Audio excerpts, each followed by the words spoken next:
Hello, and thank you for joining us today for a conversation with Mayor David Holt. We are the Beta Eta Lambda chapter of Alpha Phi Alpha Fraternity Incorporated and Beta Sigma Omega chapter of Alpha Kappa Alpha Sorority Incorporated, and we thank you for joining us. We'd like to do a few introductions. And so for Alpha Kappa Alpha, we have Mrs. Amika Pittman, who is our chapter president. Mrs. Latrice Langston, who is our chapter first vice president.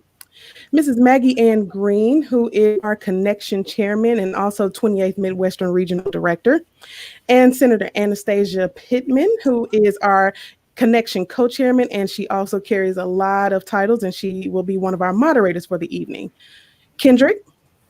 Yes, I would like to introduce the gentleman of Beta Eta Lambda chapter here of A5A. We have our chapter president, Mr. Melvin Gaines. We have our social committee chair, Mr. JT White. And we have our Voteless People is a Hopeless People chair, Mr. Rico Smith. I myself am the chapter treasurer as well as the Project Alpha coordinator. Thank you. And now we will turn it over into our chapter presidents for greetings. And so we'd like to ask Ms. Amika Pittman to come and give us greetings at this time. Thank you. We'd like to welcome everyone to our virtual town hall. We are pleased to sponsor this and host this with the gentleman of the Beta Eta Lambda chapter of Alpha Phi Alpha Fraternity Incorporated. It is our honor to be able to have this conversation with Mayor Holt today to discuss not only the propositions that are on the ballot or with our ballots for this election cycle, but to also get updates on Oklahoma City. These are very important issues. And the way to being able to make a good vote when we're going in and we're casting our votes is to have knowledge. And this is a way to learn about what it is that we are voting on so that you understand it. So we are thrilled to have Mayor Holt with us today and to have him talk with us about these issues and what's happening in our city. We encourage you to ask questions in the chat, to pose your questions. This is the time. And if you have those questions, he is willing to have a conversation with us, and we are happy to have him. So again, we thank you for joining us. We thank the men of Alpha Phi Alpha for partnering with us on this. And we hope that you take this and you use this to cast your votes. It's not enough to have the knowledge. You have to take that with you and make your voice heard at the polls. So thank you for joining us. Thank you, Ms. Pittman. And now we'll turn it over to Mr. Melvin Gaines for Alpha Phi Alpha.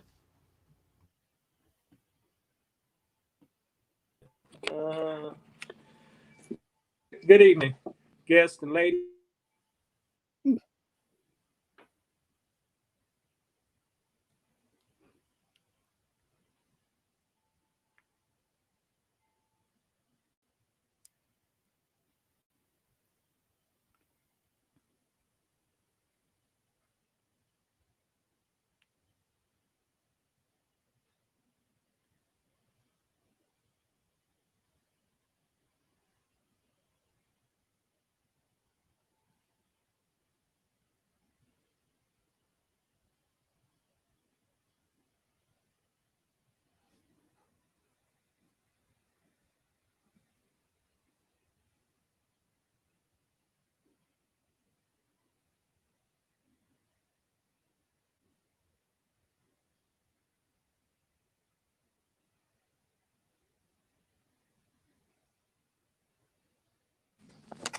Can you all hear me? Can you hear me now? Hello? Okay. Yes, we can hear you. Okay, I'm sorry. I thought I had unmuted it. Basically, I'm just saying that we're in the midst of a national election, and a lot of the things that's going on nationally is very important to our country. But at the same time, these local initiatives, these local propositions, they affect us a lot more immediately than the national level do. So these propositions are very important for us to really pay attention know what we're voting for, and just be educated. And so we really thank Mayor Holt coming in and visiting with us tonight, so we can be more informed on what's going on in our Oklahoma City. Thank you.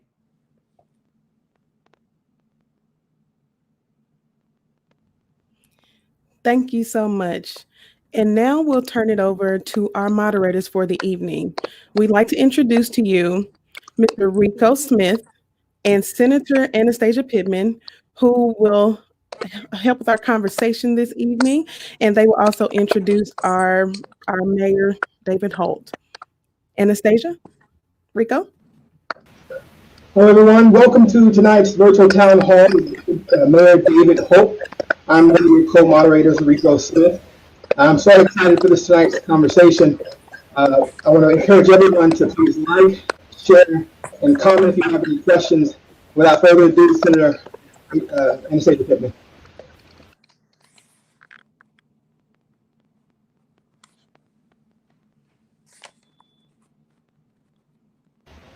You're still muted, Senator.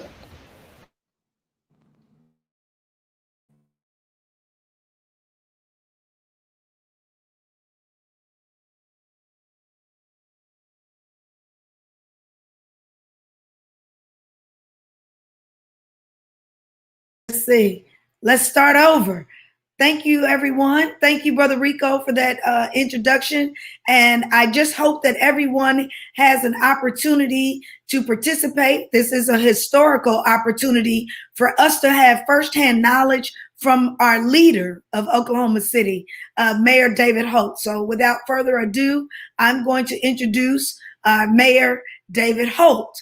Of course, you know that David Holt was elected in April of 2018. He is Oklahoma City's 36th mayor after being elected by almost 80% of the vote. It was the largest percentage of a non-incumbent candidate since 1947. It made Senator David Holt, former Senator David Holt, the first Native American mayor of Oklahoma City. At the time of his election, he was the youngest mayor of a U.S. city with more than 500,000 residents. And his message reflects his belief that Oklahoma City can continue to thrive if we set aside the things that divide us.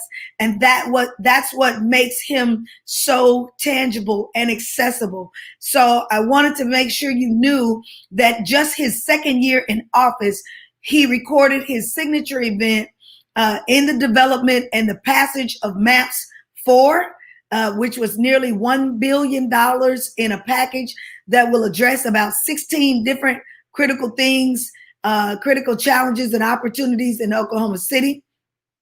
Mayor Holt was born and raised in Oklahoma City. He's the son of a teacher and a social worker. He has a family in Oklahoma City for the betterment of half a century. He graduated from Putnam City schools as a National Merit Scholar before receiving his BA from George Washington University and a law degree from Oklahoma City University. Mayor Holt has already served a United States House Speaker, a United States President, a Lieutenant Governor, members of the United States House and Senate when he became the Chief of Staff for his predecessor, Mick Cornett, making him, he was age 26 when he did that, served 5 years, and then he was elected after that as the senator for Oklahoma City. And he's the author of a 2012 book called The Big League City, Oklahoma's Rise to the NBA, which chronicles Oklahoma City's renaissance leading up to that time.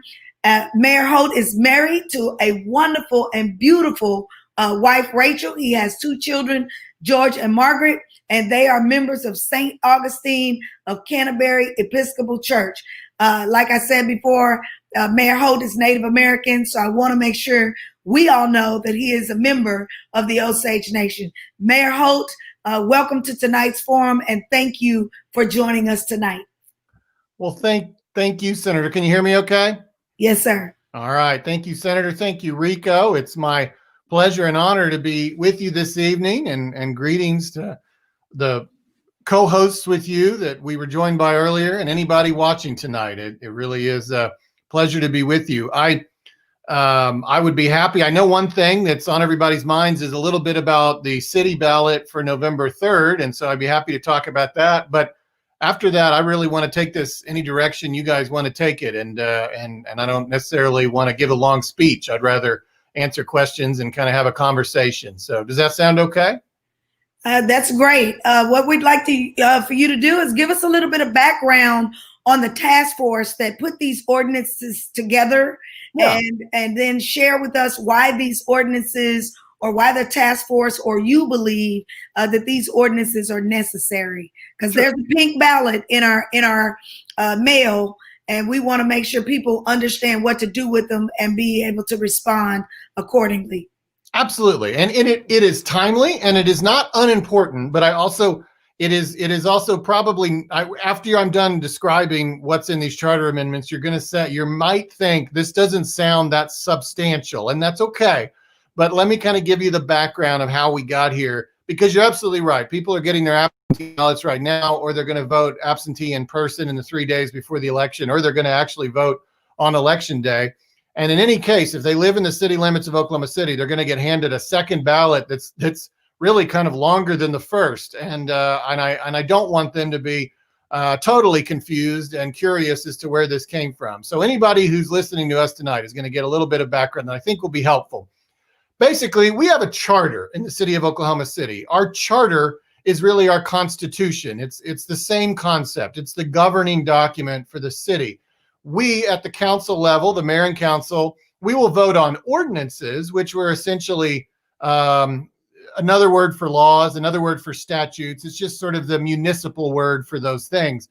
And we vote on those on your behalf every other Tuesday, all day long. You know, that's something that we do a lot. It's what Senator Pittman and I used to do when we were senators, and we would vote on bills. It's the same thing, but the charter is different. And much like the Oklahoma Constitution, the charter cannot be changed without a vote of the people. And that can't be changed on any given Tuesday. It has to be all the people of Oklahoma City have to come together to change it. We're operating currently from a charter that was first adopted, like a century ago. And it includes the fundamental aspects of our government, like the fact that the mayor and council hire a city manager, and lots of other things. And you can read it in its entirety. If you just Google Oklahoma City Charter, you'll find it on the internet pretty fast. It's a bit of a dry read, though, so I'm not necessarily recommending it. But in 2008, we decided that we needed to update it. Councilman Willa Johnson was the chair of the committee that went through some changes, proposed those to the council. The council put them on the ballot, and all but one were approved. A salary increase was the one that failed that year. But in 2008 was the last time we went through this process. Well, when I became mayor in 2018, our lawyers, our city clerk, they told me that, there were a lot of these needed updates that were kind of stacking up. And again, we can't just do that any Tuesday. We have to have a vote of the people to make these updates, no matter how mundane or trivial they may seem. They've got to go to a vote of the people. So they brought that to my attention. And so in late 2019, early 2020, I appointed and asked a committee of volunteer citizens to go through those changes. That group was chaired by Councilman Mark Stone, co-chaired by Councilman Mark Stonecipher and Sharon Voorhees. It included people like Councilman James Cooper and Stanley Evans. And those half dozen or eight or so people went through all of the proposals that were kind of circulating about changing our charter and updating our charter, and then ultimately came forward with 9 proposals that we considered at the council level. And then we have now decided to submit those to the voters for their consideration. They are not terribly earth-shattering, and I will give about 10 seconds to each of the 9, so you have that education. If you want to go even deeper, you can go to okc.gov /NOV3, November 3rd, NOV3, and you will get a really good explanation of all of these proposed charter changes. But I just real quick, and I think as you listen, you'll get a flavor for sometimes the mundane nature of it. It's necessary, but it's not necessarily changing fundamentally our form of government. But Proposition 1 changes some of the terminology we use for our elections. We currently call our elections the primary and the general, but we have nonpartisan elections. And so the quote unquote general election often doesn't happen. It's really a runoff. If nobody gets 50% plus one in the primary, what we currently call it, that's when we have a general election. But most of the time, I didn't have a quote unquote general election when I ran for mayor. So we want to rename those and make them make the terminology match the reality. So now it will be called the general election and the runoff. Again, that's like not the most earth-shattering change, but it's something that we think was necessary and helpful. The second change really helps the charter comply with court cases. We currently have a 3-year residency requirement to run for the mayor or council positions. Those residency requirements of that length have been struck down in other places by the courts as being onerous. And so we're reducing that here to a year. And there's a couple little tweaks along those same lines. Proposition 3, I'm not planning to go anywhere, but this has to do with appointing a temporary mayor in the event that the mayor leaves office before the end of his or her term. And it gives the council 3 days to call the special election to replace the mayor instead of 15 days. Again, a lot of these things came from proposals from the staff, from attorneys and the city clerk who thought that would be useful. Proposition 4, our charter doesn't currently match really our practice of meeting every other Tuesday. And so this allows for that to be clearly appropriate under our charter. Proposition 5, this has to do with communicating to the city manager about someone's job performance. In our form of government, a lot of people don't know this, but the mayor and council are barred by our charter from any involvement in personnel matters. The city manager hires 95% of the city employees. This does not change that, but allows the council members to discuss with the city manager, give feedback about employee performance without any fear of violating the charter. Proposition 6, there's a very obscure part of the charter that discusses the division of public affairs. This is not a phrase we use much at City Hall in my experience, so it makes it more clear what that means and that refers to the division that the council has control over, which is the hiring of the city manager, the municipal councilor, the city auditor, the judges, and the appointments to the boards and commissions. Proposition 7 is very much a modern update. We use the word in our current charter, councilman, on numerous occasions. I'm sure that Senator Pittman would not appreciate that very much. It would be more appropriate to use council person or council member. There have been quite a few female members of our council through the years, and we need a charter that reflects that. Proposition 8, this is entirely sort of wordsmithing to add clarity to this section that it affects, Article 1, Section 3 of the charter, and just kind of makes it a little more readable and also mirrors the U.S. Constitution's language about the role of government by saying that the city government exists to protect the health, safety, welfare, life, or property of its residents. Proposition 9, the final proposition, this has to do with clarifying the language against city employees or officers accepting any kind of gifts and other things that would be, construed as presenting a conflict of interest or any sort of bribery, and obviously those things are strictly prohibited and will remain so with the passage of Proposition 9. Again, this is one that's clearly brought to us by the lawyers trying to find better language that is more that is easier to understand. Some of our language in a document that's 100 years old can often be very difficult to read, and we want to be clear in what it is that we're trying to communicate. So that is the whole list of 9 propositions. Again, there is nothing there that fundamentally changes your life or even the functions of the city government. But it is a good bit of housekeeping that is necessary from time to time, and does reflect, I think, the thoughtful way that we try to run our city government. In this case, we've got to pull you into that conversation because it is the charter and because any charter amendments must be approved by the voters.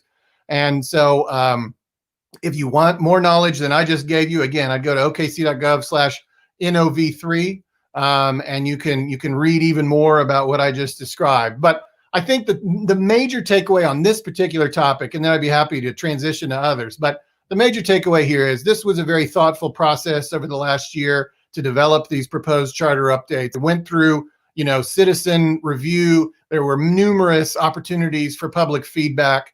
And in my mind, it followed the same pattern of thoughtful and deliberate and inclusive policy making that I think we always do at City Hall here in Oklahoma City. And if you just kind of want to go in and yes them all, that's fine with me. I mean, that's how I voted. I've already voted, and I voted for all of them because I saw them all as necessary updates that were helpful to the document. So our founding document. So I hope that's helpful information. There are obviously even more pressing issues facing the city of Oklahoma City, and I didn't want to monopolize this whole hour with discussion of the charter update, but it is timely. It's in people's ballots coming up here in just the next 2 weeks, and I know that people want to hear a little bit more about it. So I've covered that waterfront, and now I'd love to take this in any direction you want to go. Well, Brother Rico, we're going to turn it over to you, Alpha Phi Alpha Fraternity brother, Rico Smith, and he's got a couple of questions for you, and then I'll come back and ask you another question. Hello, man. Hi, Rico. How are you? Great. How are you? By the way, you look sharp. I feel I'm the most underdressed person participating here. I just want you to understand, I probably worn a tie like once or twice in this entire pandemic. So my apologies for being so casual. You're fine. You look good, Governor. Excuse me, Mayor. We're going to work on that too, Rico. It's okay to prophesy. I have a question about COVID-19, particularly with our community. We see the state kind of taking a back seat. A lot of the cities, like Oklahoma City, Tulsa, and Norman, are kind of taking the front seat and leading in efforts to kind of reduce COVID-19. But seeing that this is, we're going to the cold and flu season, I want to know how is the city preparing to kind of take the slack from the state to make sure that our most vulnerable citizens are kept safe during this expanded COVID-19. Well, thank you for the question. And yeah, that is one of the top issues of the year for sure. It's why we're having this conversation, in this format.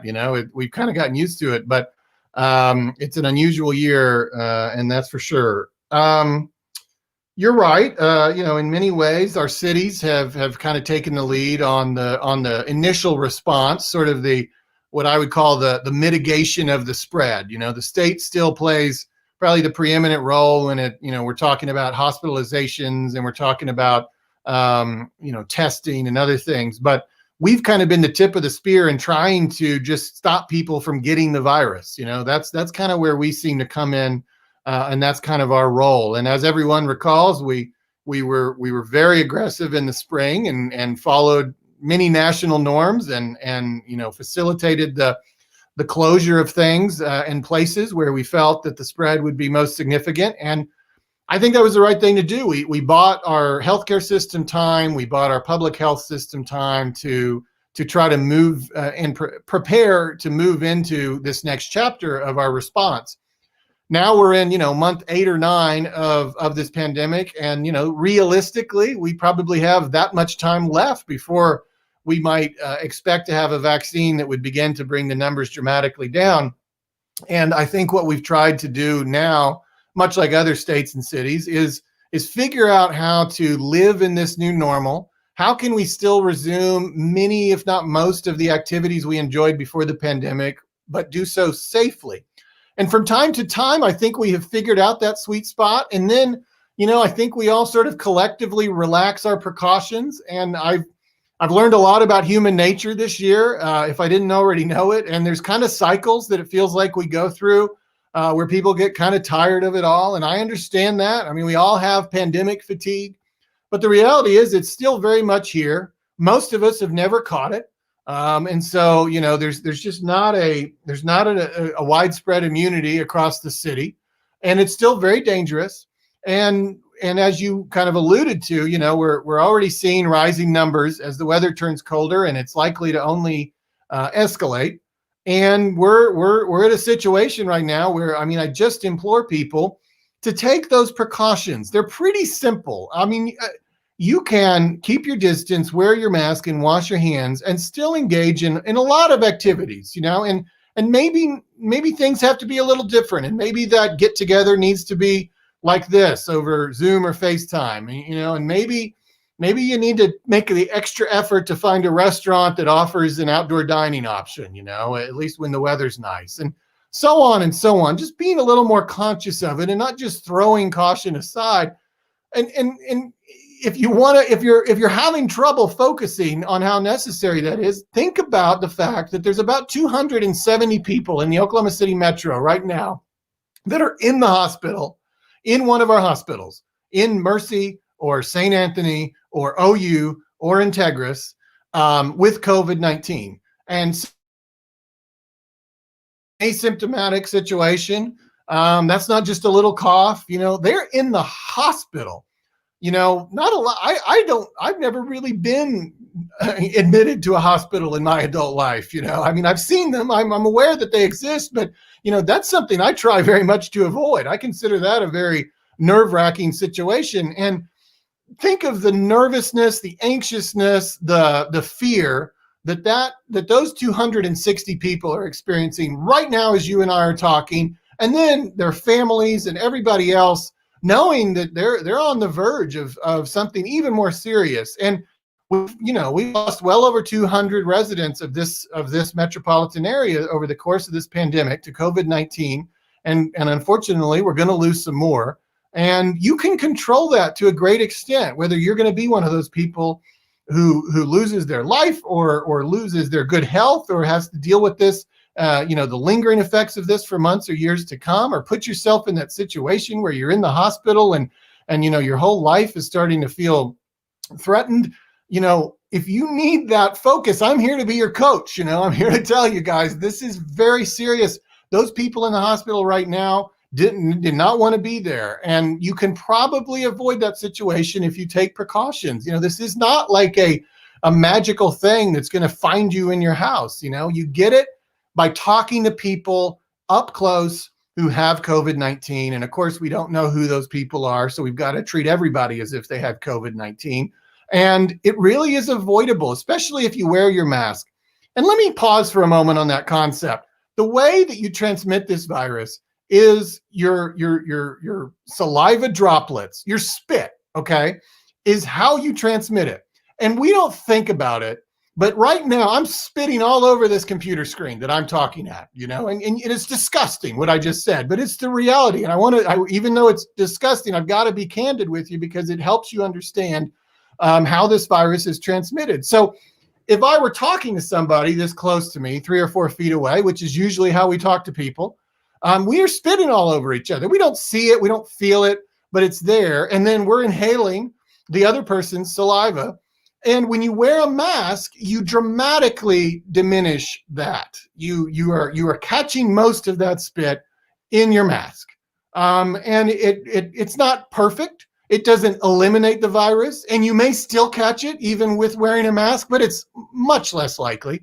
And that's why we wear the masks. If we would just all wear masks in all of those situations and not make exceptions for this wedding or that church service or that meeting or that lunch date, if we would wear our masks, we would bring those numbers dramatically down. And we have in the past. We've been better at it, but we slip. We get bored, we get tired of it all.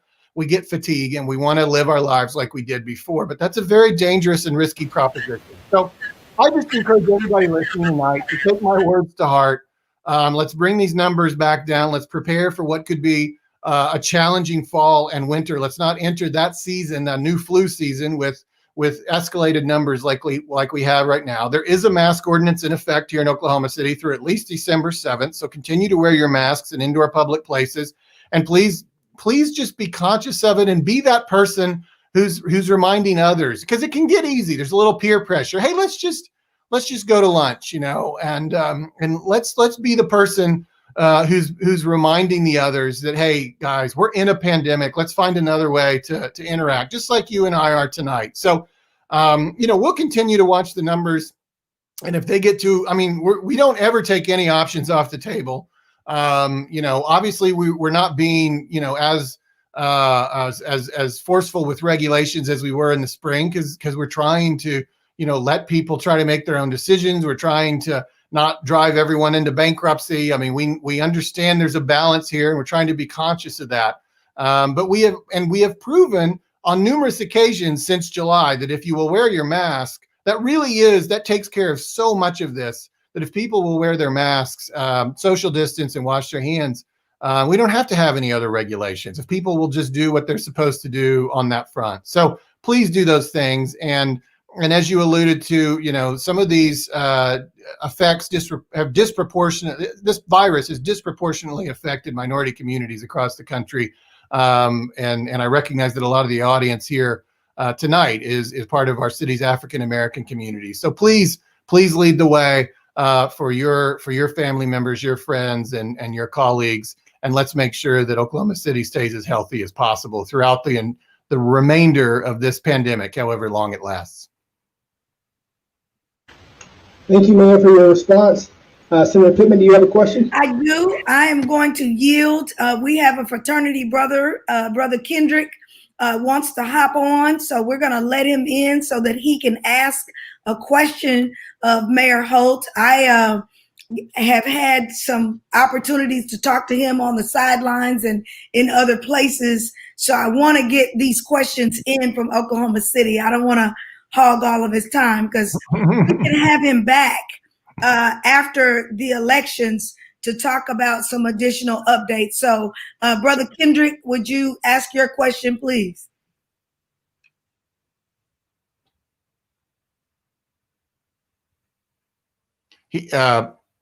Brother Kendrick, you are muted. There you go. There you go. Yes, sir. First off, I want to thank you for your leadership here in Oklahoma City. And I have a question in particular about MAPS 4. Yeah. So MAPS 4 will raise about $978 million. And I wanted to know how much of that money will go to small business set aside alongside of Black-owned construction companies. Okay. So on the second part of that, you're obviously talking about the actual construction of the projects themselves, and how will we steer some of that work to minority-owned contractors. When Yes. you say the first part of that, minority set, is that the same thing, or is that something different that you were saying? Well, small business set aside to minority-owned companies. Okay.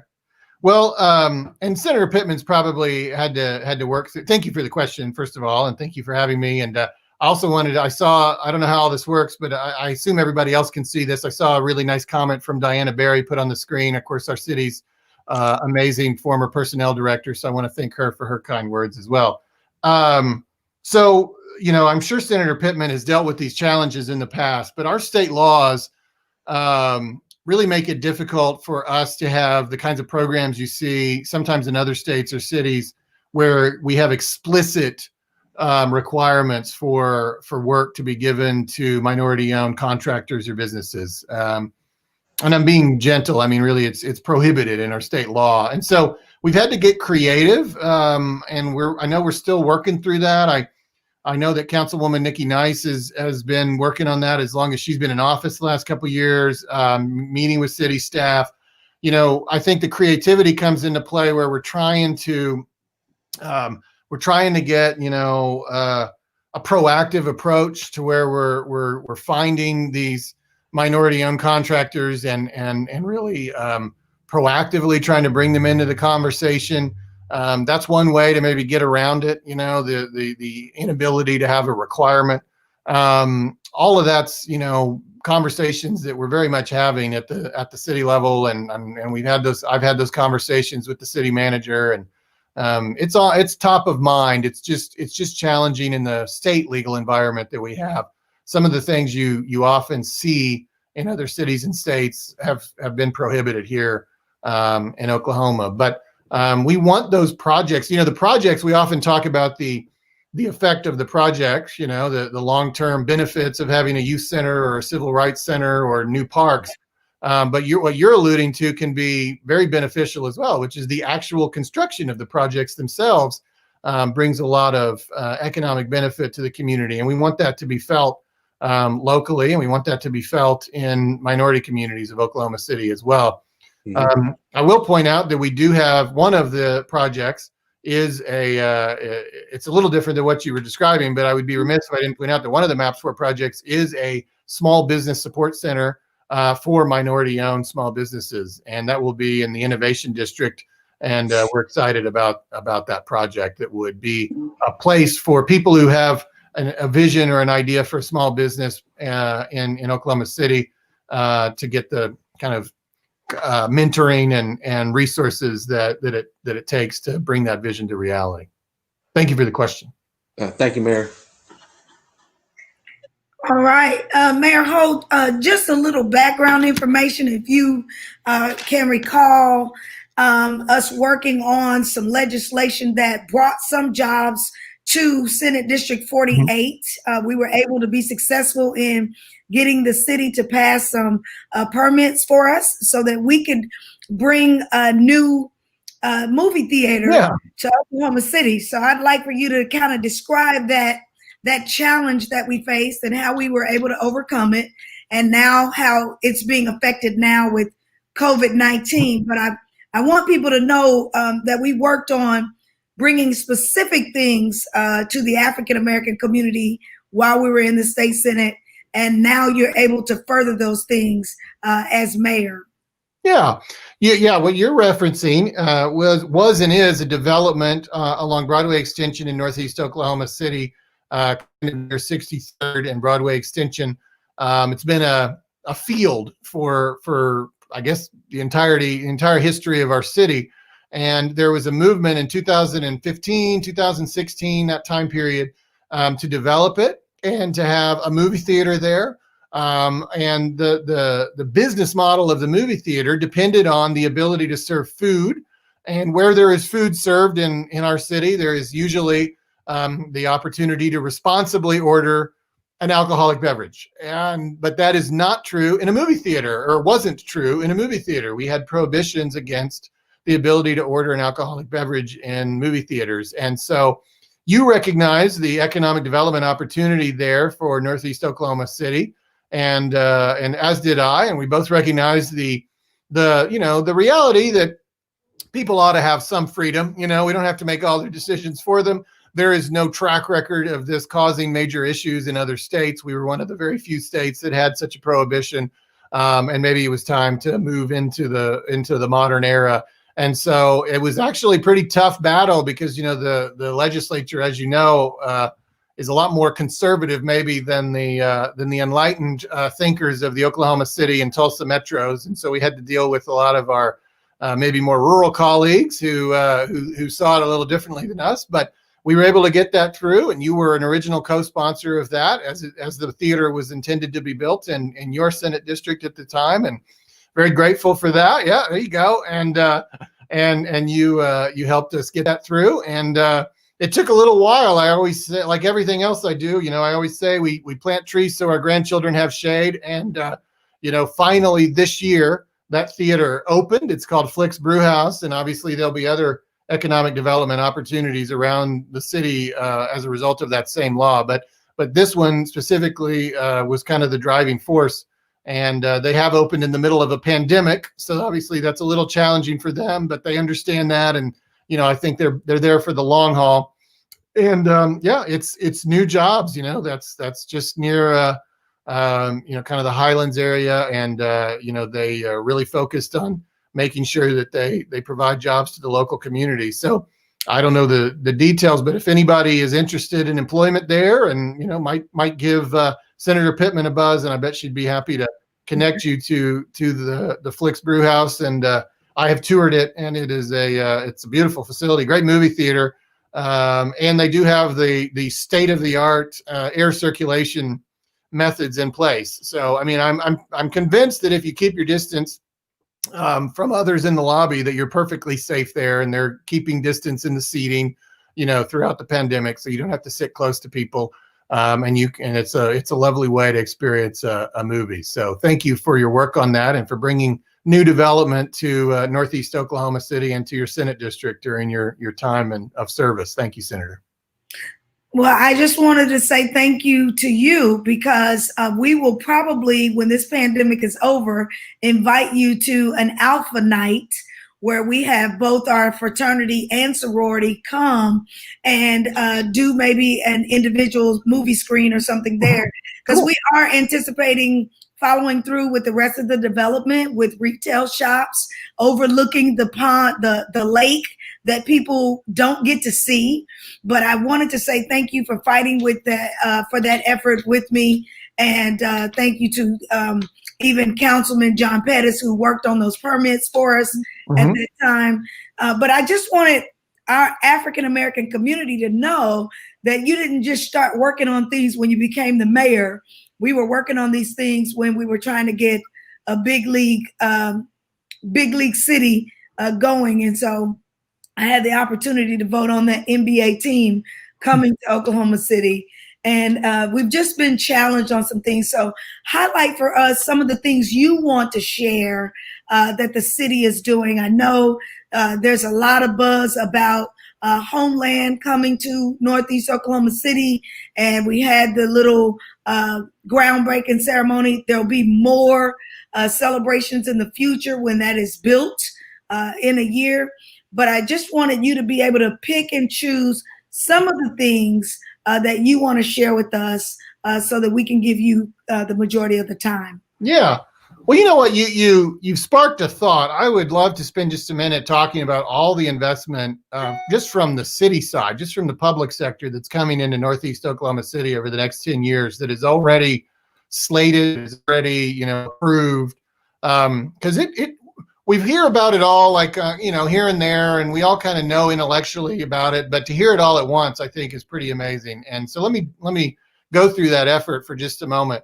As you alluded to, we broke ground a few weeks ago on the Homeland grocery store at 36th and Lincoln. That's obviously a very exciting project, 30, 40 years in the making to have a full service, high quality grocery store in Northeast Oklahoma City. There is also another smaller market that's going to open on 23rd in a partnership with Homeland and Restore OKC. So all of a sudden, we're going to have two great options in Northeast Oklahoma City. So that's exciting.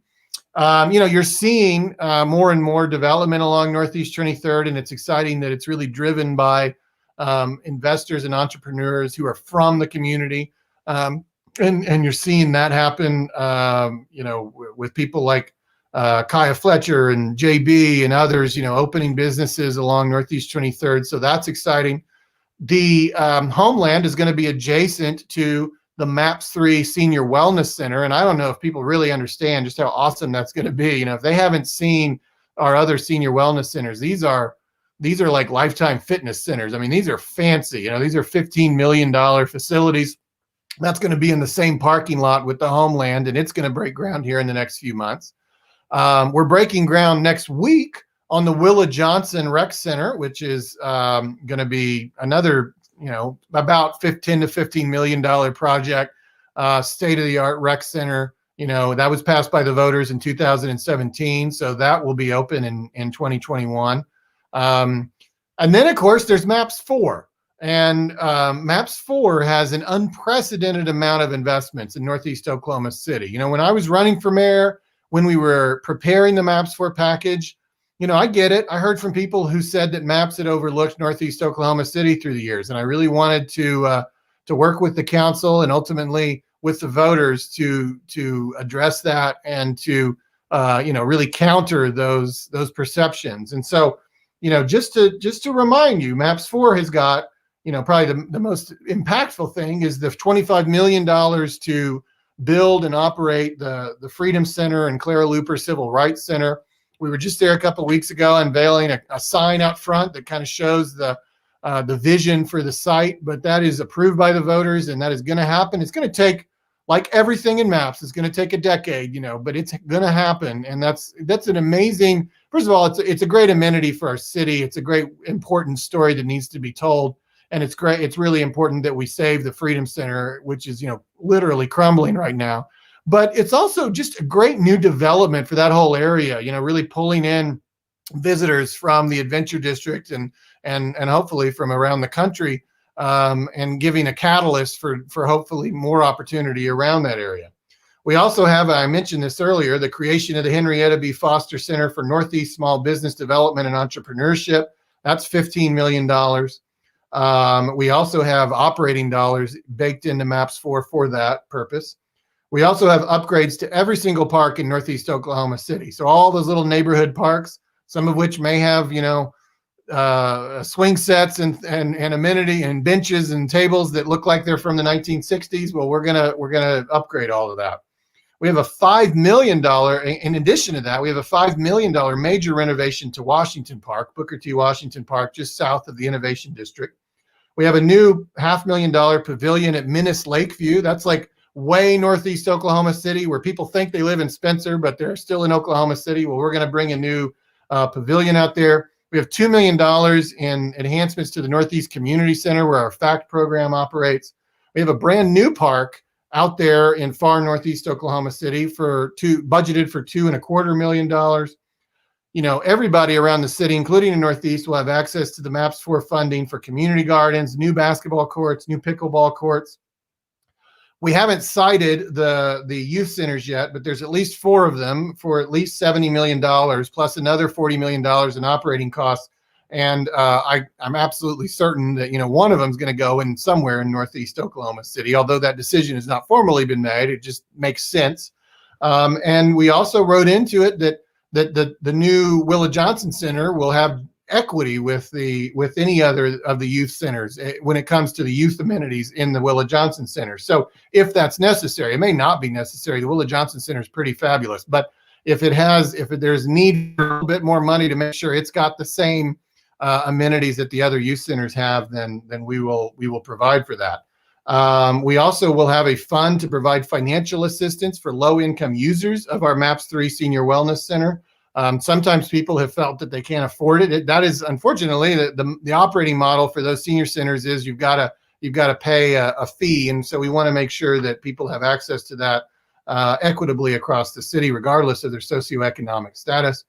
We're going to have bus shelters. We have 500 bus shelters in MAPS 4, and so we will have bus shelters all across Northeast Oklahoma City. This next one's one of my favorites. We got a bus rapid transit line that's going to connect to Northeast Oklahoma City with prioritizing connectivity along Northeast 23rd all the way to the Adventure District.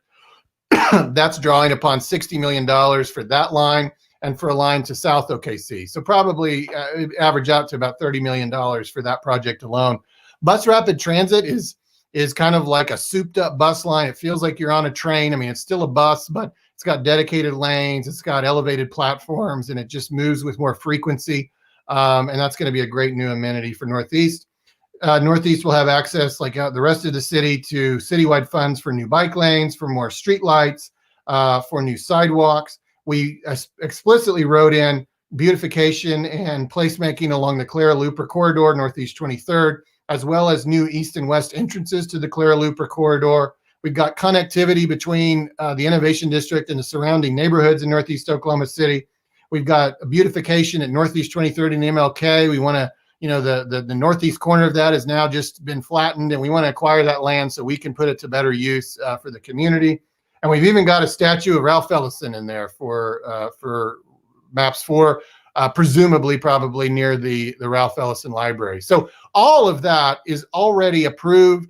It will take time. Everything takes time, but it is approved. And I think it's an unprecedented investment happening over the course of these next few years in Northeast Oklahoma City. And I'm very excited about that because as Senator Pittman just alluded to, Northeast Oklahoma City has been on my heart for a lot longer than just the time I've been in office. And if I could leave any legacy behind when I'm done being mayor, the investments in Northeast Oklahoma City would be most meaningful to me above all else. So I'm excited about that. And thanks for the opportunity to kind of recap that real quick. Okay, before I turn it back over to Brother Rico, I just wanted to make sure in our beginning introduction, we had some of our presidents for each chapter, and we also have our first vice president, Sora Latrice Langston, on as well with us. So one of the questions in the chat for me was, how can we help you? how can citizens help with some of these projects?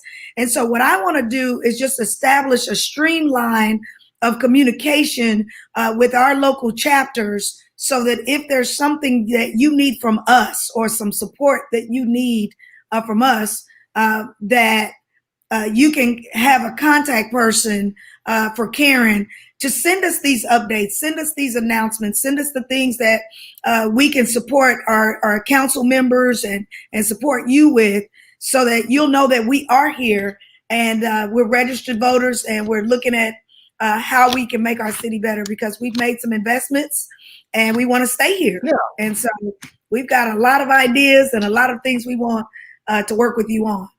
Well, I would say just know that my door is open. mayor@okc.gov is one great way to share thoughts, and that's the email address for our office. And I see all of those, every single one of those emails, good and bad, So if you have ideas or just questions, and sometimes people have ideas and, it turns out we're already working on it, and we'll explain that, and that'll be good enough. But sometimes, maybe there's a passion that you have that we haven't thought of yet, and we can try to help facilitate that. So send me an email at mayor@okc.gov if you ever have thoughts or ideas. Understand that I see all that, and my door is open. And it's also a place where you could submit your interest in serving. I have hundreds of people on boards and commissions, and if you've ever heard me give a speech, I've probably mentioned how important it is to me to diversify our boards and commissions. When I took office, we had, over 90% of the people on our boards and commissions were white, 70% were male, and I suspect a similar percentage lived in Northwest Oklahoma City. And we've got a lot more people in this city than that. We've got to represent all those viewpoints. And so I'm always looking for good names of civic-minded, intelligent people to be on those boards and commissions. And you never know. I mean, maybe you send the email and it just doesn't work out. We can't find the right place for you, but you've lost nothing. I'd love to have the option of considering you. So use that same email address if you want to send a resume or a bio, and if you even have something you're specifically interested in that you're aware of at the city level, then let me know. But otherwise, I just kind of keep you in the mix for vacancies and opportunities as they come up. And we're, like I said, always looking for new voices and new civic leaders from every part of our city. Thank you, Mayor. Obviously, your job as mayor is to focus on the ordinances of Oklahoma City. But do you have any opinions on any of the state questions that we'll be voting on as a state coming up? So there's two 805 and 814. 805 has to do with criminal justice reform, and 814 has to do with TSET, the tobacco fund. Honestly, I've got to kind of pick my battles a little bit, and stay focused on the city issues. I certainly encourage people to get educated about those issues, but I have no public stance on. I have no public stance on either one.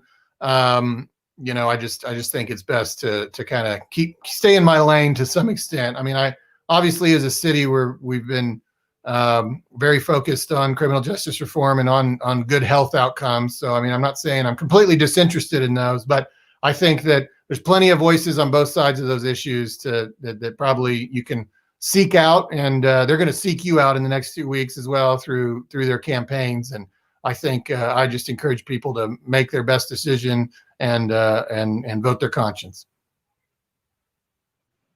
All right. Well, Mayor Holt, one of the tough questions before we hold you too long, we certainly want to say thank you for your time. But one of the things we want to give you an opportunity to speak out on is, in the wake of the injustices and the time of the protests, what is the city's plan or your plan to bring peace and a sense of community back to Oklahoma City? Yeah. Well, obviously that's been one of the top issues of 2020. I'm glad we got to it. In the wake of the murder of George Floyd in June, we had, as a community, as a state, as a nation, we had conversations that we hadn't had in half a century probably, and they were long overdue. And some of it was about law enforcement policies, but I think an even larger part of it was about just systemic inequalities that we've let fester for too long in this city and in other places around the country. And as I often said during that time period, and I'll repeat again tonight, if you're an African American kid who grows up at 23rd and MLK, you are statistically going to have a shorter lifespan, a lesser educational attainment, and lesser economic opportunity than a white kid who grows up at Northwest 150th and Council, just 10 miles away, and a significant difference, and that's unacceptable. And it certainly doesn't realize the potential that we thought we had when we, not you and I, but when our forebears locked arms and marched in the streets in the 1960s. We rightfully celebrate, their successes. We have stricken, the statute books of Jim Crow laws and other, legal forms of racism, and we rightfully shout down explicit expressions of racism in the public square. But I think we've let those successes kind of excuse our obligation to focus on where we have fallen short, and kind of blinded us to the disparate outcomes that we're seeing that I just alluded to, and it's no longer acceptable, I think, to cite the exceptions and to say that that's enough. It's great. I'm happy for Colin Powell and Michael Jordan and Oprah Winfrey and Barack Obama, but we can't just settle for pioneers and trailblazers anymore. We have to have more and more people fitting through that gap, and it can't continue to be such an extraordinary thing when people overcome the challenges that this country has put in front of them. We've got to have truly equal opportunity. So, in the wake of the protests in June across the country and here in Oklahoma City, I think we've responded in two different ways. As a city government, we've created multiple task forces to address things that were very specifically brought forward, that very specifically related to our city government. And one is our law enforcement policy task force that resulted from Black Lives Matter's request to revisit our de-escalation policy and our accountability mechanism back to, for law enforcement, which is a function currently performed by our Police Citizens Advisory Board. We have a very broad-based task force of over 40 people that's very representative of minority communities in Oklahoma City. Our facilitator is M.T. Berry, our city's first African-American police chief. And I'm very optimistic that group of people is gonna make some change and do some good and create new law enforcement policies that meet the needs of all of our residents. Secondarily, our council unanimously adopted a resolution that directs our city manager to look at 6 areas of community policing that we could fund. There's a working group working on that task as well. And then finally, people like Moriana Adams and Quentin Hughes came forward with a request to have a Human Rights Commission reinstated in our city. And so they and Councilwoman Nice are the co-chairs of that task force. And that is going to move forward and look at reinstating something that our city did away with 25 years ago. We're one of the few large cities that doesn't have a Human Rights Commission, and even Tulsa has one, and it's something that we shouldn't be an outlier on. So those are 3 city government related things that we're moving on, and we moved on them quickly. But beyond that, I still want to continue to maintain an ongoing conversation in our community about diversity and inclusion, equal opportunity, equal educational attainment, equal leadership representation in our boards and commissions, equal public investment like we're doing in MAPS 4, equal economic development, all of those things, they have to be front of mind. And in many ways they were for me already before George Floyd. But what I sensed after George Floyd was that it was front of mind for everybody, and you saw white people in this city willing to have uncomfortable conversations that they had really never been comfortable having, and saying things that they would have been shocked to hear themselves say 5 years ago. But they were finally kind of having an awakening and realizing the difference in outcomes that we're seeing between ethnic groups in our city is unacceptable. And again, it's not enough to just say that this is the American dream and everybody's got equal opportunity if it's really not true. And so I think that that's a continuing conversation. And we got into these inequalities over the course of decades, if not 400 years. So we are, not going to pull out of it in a few weeks or months, but we just got to keep working at it. We got to keep putting one foot in front of the other and dismantle what, is essentially a caste system. And if anybody listening tonight hasn't read Caste by Isabel Dickerson, please consider doing so. I have I get to say this next sentence. It still sounds surreal, but Oprah sent me a copy and I read it, and we actually had a discussion about it, which you can find on Apple TV. And but it's a really interesting argument for the idea that we've really created economic inequality in our country through if not legal structure, but through kind of a mentality that all of us carry in many cases unwittingly. But it was created by humans, and what humans can create, they can dismantle. And I think that's the work that we all need to be about in the years and decades to come. Man, I got two more questions. Sure. I don't know how much time you have. Go ahead. Shifted back over to Rico here shortly. If he has some additional questions, we're still taking questions from the chat, but I'm also receiving personal questions, and I cannot answer them. So I want to make sure I stay in my lane and give them to you.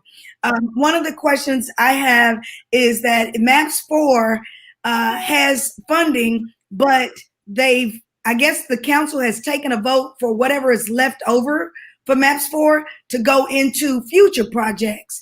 And so the question is, this constituent wants to know, why are we planning for future projects instead of using all of the money for MAPS 4 for projects that we currently have? I don't know what they're referring to. We're still in the process of finishing MAPS 3. And about 6 months ago, we did vote for the allocations of the MAPS 3 excess funds. Okay, maybe that's what they're thinking of. But no, we are definitely we're not in any position to allocate excess funds from MAPS 4. That's a conversation that the mayor and council will probably have in like 2030. And I'm not even exaggerating. Like that's, we didn't allocate the MAPS 3 excess funds until 2020, which was 11 years after the passage of MAPS 3. So that may be what they're referencing. No, we're still very much, we're just creating now the implementation plan for MAPS 4. The MAPS 4 Citizen Advisory Board was appointed this spring. They began meeting over the summer, and they're in the early stages of their work of creating, the specific project order and allocations to match the allocations that we already approved as a council a year ago. And all of that work will take another year at least. So we're definitely not having conversations about, allocating to new projects. We're definitely focused on the 16 that the voters approved. Okay. This one last question. Do you have a strategic plan, or is there a strategic plan for how you're going to attain the goals with the diversity and inclusion objectives that you have?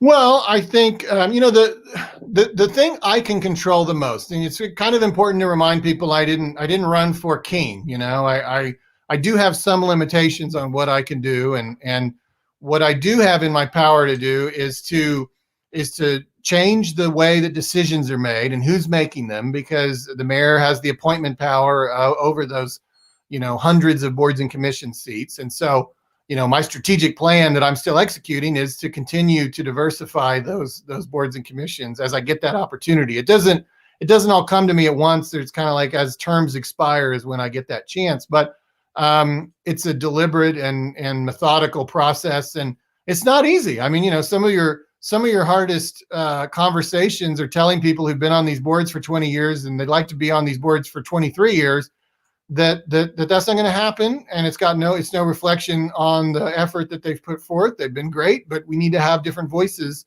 and more representative voices at the table. So that's the one thing I really can unilaterally kind of influence. The other things we've talked about tonight, require all my soft power and powers of persuasion, to create environments where these things will happen.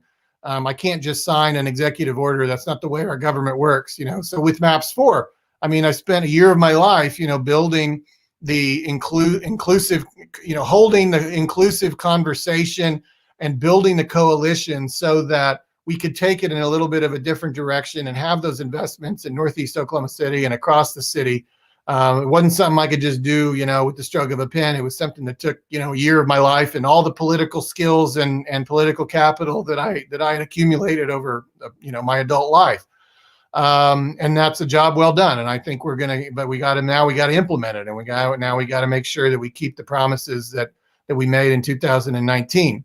When I talk about those other things, you know, that are kind of even beyond the city government, kind of more about societal change, I think my role is to be a voice and to take every opportunity I can to talk about those things. And it isn't like I just started talking about it tonight with you. I mean, I've been on, you know, every TV station in this city saying those exact same words for as many times as people want to hear it over the last few months and really over the last 2 years. And I guess my strategy there is that speaking them into existence and changing hearts and minds is the first step towards societal change. And if we all just do everything we can individually, we'll make that change. You know, we can only control what we can control, and I can control the message and the vision that comes out of the mouth of the mayor of Oklahoma City. And I do hope and I do believe that helps lead to change. But everybody else has got to be a part of it too. Logan, the first dog here, is trying to make a cameo. But if we all will just make our best effort and control, you know, the sphere of influence that we've got, and we're all pulling on the same rope, then I think we'll get there. And I do believe that leadership matters and the words matter, and that the mayor of Oklahoma City articulating that vision for a more just and equitable city does matter. But I also recognize I can't do it alone. So I need everybody on this call, but I also need, you know, allies in the white community, and I think I've got a lot of them. I think that this city is ready for those conversations. I've not received nearly as much pushback as you might think. As I said earlier, you've got a lot of people willing to have uncomfortable conversations for the first time probably since the civil rights movement of the 1960s and 70s. Well, I hated to be the bearer of bad news, but I know that you are out of OKC masked up masks because people are looking for them, and I don't have them. I don't know how much they cost, but I did find out through your office that there is a place where people can order those masks. Please rescue me and give folks an opportunity to go get their mask. If we're going to do our part with the mandate for Oklahoma City, I want to make sure people know where they can go get their OKC mask up, because we do travel and we do go to other states that have not taken a firm stance. And so as a leader in Oklahoma City, we want to be able to support you in that ordinance, but I don't have the mask, and I don't want to give out your phone number. You are specifically referring to the mask up masks that say mask up OKC across them. And yes, those are a little trickier to find. If you go to maskupokc.com, there is a link to purchase those. If that is your cup of tea, you want to have the ones like you've seen in the commercials. But we have plenty of masks other than that. And if you contact the Oklahoma City County Health Department, we have spent, you know, a lot of money from CARES Act dollars to acquire all the masks this community could possibly use. And so if you need masks, contact Oklahoma City County Health Department, and you can absolutely get in touch with how to get yourself a supply of masks for COVID-19. If you want the special Mask Up OKC, use that link you see on the screen right now. But thank you for that, Senator. You're welcome. I want to give my brother, fraternity brother Rico Smith, an opportunity to ask a question or two. We want to wrap it up real soon. We're certainly just indebted to your time and your candidness today. So thank you. Thank you so much, ma'am, for your time. Do you have any more updates for us that you'd like to share about Oklahoma City? All right, let's say that one more time. I said, do you have any more updates that you'd like to share about Oklahoma City? Well, gosh, we've done a lot tonight. I would say, though, that it's easy after the last 7 or 8 months to feel a little pessimistic or down, and I just want to remind you that some fundamentals are still very strong for our community. Really, even though our case numbers are high right now, and I need people to focus on that, as we discussed earlier, our cumulative case numbers and deaths over the course of the pandemic rank very low amongst other large cities. We've done a good job overall over time of responding to this pandemic. Our economic fallout from the pandemic has also been less than other cities have experienced. We currently have the second lowest unemployment of all large cities. And we've continued to have great, news coming in even during this pandemic. We landed that deal with Costco for 1,500 new jobs, well-paying, white-collar jobs. We've got, these MAPS 3 projects still rolling out. The convention center is going to open here in a couple months. It'll do, great. Ultimately, in the long run, will be great for our visitor and meeting economy. And then, of course, we have MAPS 4 coming, which, as we've talked about a lot, but, I can't tell you, every mayor in America would be envious of $1 billion stimulus waiting for them on the other side of this pandemic, and we've got it already locked down. So there's a lot of reasons to be very bullish on Oklahoma City's future, on Northeast Oklahoma City's future, and I think if I could leave you with that bit of optimism, that's one takeaway I would want you to have, that we've got a pretty bright future in Oklahoma City. Like everybody else, we've been knocked off our stride, but we've got great fundamentals and a great foundation that's been built over the last 25 years, and it's going to carry us through to, I think, a great future and a great next chapter in the 20s of this century. Well, before we go, because we're long-winded, I just want you to tell people how they can access the city council meetings, how they can stay abreast of the things that you all put online, and where they can get that kind of information from, because they're not going to get it all from you in one night. You make us look good, and we're thankful for the response, but I want to be respectful of your time as well. Well, first of all, okc.gov is a great resource. It's a well-managed website. It'll show you when all the meetings are. We meet as a council every other Tuesday, and every other Tuesday morning, and certainly those have always been accessible, but now they're virtual meetings, but we've always had televised meetings, and and that's still true today. So you can go to our website to find the links for that. And all of our public meetings are very accessible there, MAPS 4 board, all the rest. And then, I'm pretty active, as you probably know, on social media. So I'm always I like to think of myself as a pretty good news source, sharing important updates about Oklahoma City. So if you go to my Facebook, Twitter, or Instagram pages, you will see, and follow me there. If you use those mediums, I think you'll get a pretty good idea of the good news and sometimes the bad news in Oklahoma City. And I try to be the town crier a little bit there. So feel free to follow me on social media, and also, make sure that you know who your council members are. I can't do it all, and I don't try to. So if you've got a pothole or your trash didn't get picked up, you can always call the action line at Oklahoma City, which you can access through okc.gov, but you can also contact your council member, and they or their staff will be happy to try and assist you with some of those more localized neighborhood issues. So all of those things are very accessible to you. The reality is we are a big city. We're America's 25th largest city, but it still feels like a big, small town. And your mayor and your council members and your city hall have a lot more openness and transparency than maybe you even realize. And if you want to get involved and you want to get engaged, we're here for that, and the door is open. Well, one last question. I don't want to belabor this one. It's from one of our local high school students to say, Mayor Holt, have you ever considered changing the city ordinance to allow 18-year-olds to run for city council? Well, that's in our charter, and that is not on the ballot November 3rd. They actually lowered the age to 21, I believe, in the elections that occurred in 2008. It used to be older than that.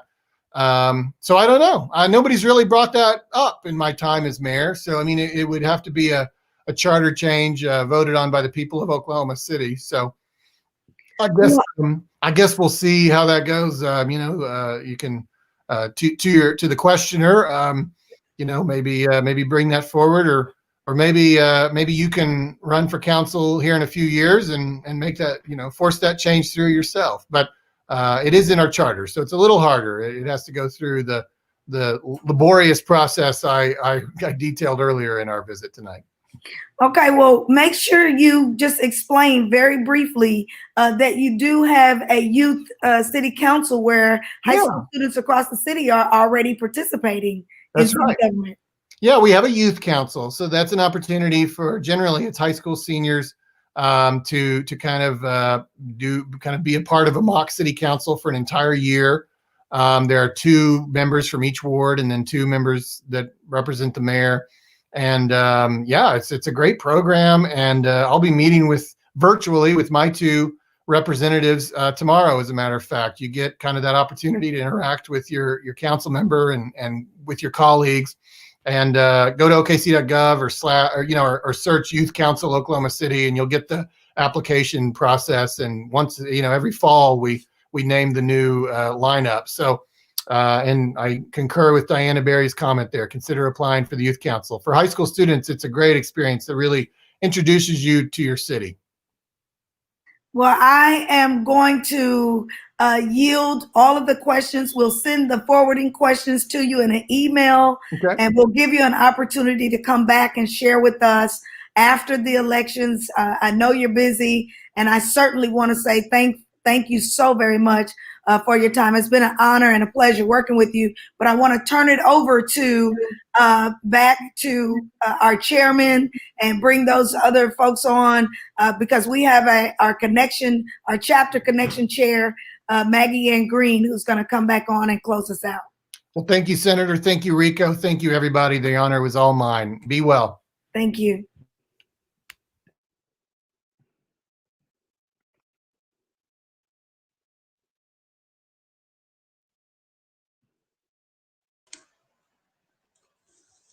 Again,